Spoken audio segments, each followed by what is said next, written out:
Hi, we're back. So it's been an hour and 20 minutes that our pennies have been in our sodium chloride vinegar solution. And you can see as the reaction has occurred, it's been a lot of like gas formation that's been going on.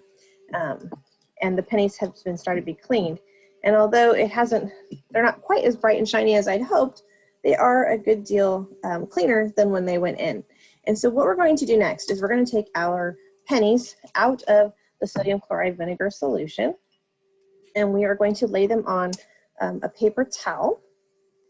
And what we're hoping to see is now that our vinegar has dissolved that copper oxide that was on the surface of the pennies, and it's actually dissolved a little bit of a layer of copper itself that's still on the pennies, it should react with the oxygen in the air and along with the salt, and it should produce what's called malachite. Malachite is a bluish green compound, and fun fact for you, it's what actually gives Lady Liberty her color.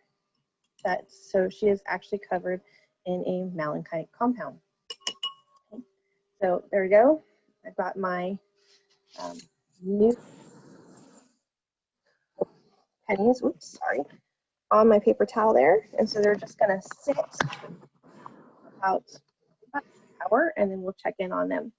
Okay, while we're doing that, I'm going to take some steel bolts that I got from the hardware store, and steel is going to be, it's an alloy, and what we're going to do is we're going to insert it in our sodium chloride vinegar solution. So what should happen is we still should have some copper ions that are floating around in solution, and what should happen then is the vinegar will dissolve a layer of the steel, and it's going to allow the copper ions to bind to the surface of our bolt. And so in a sense, we're going to be copper plating our bolts. Okay, so I'm just going to take these guys and I'm just going to drop them in that solution that we had, and I'm going to let them sit, and we'll check back on our bolts and our pennies in about an hour.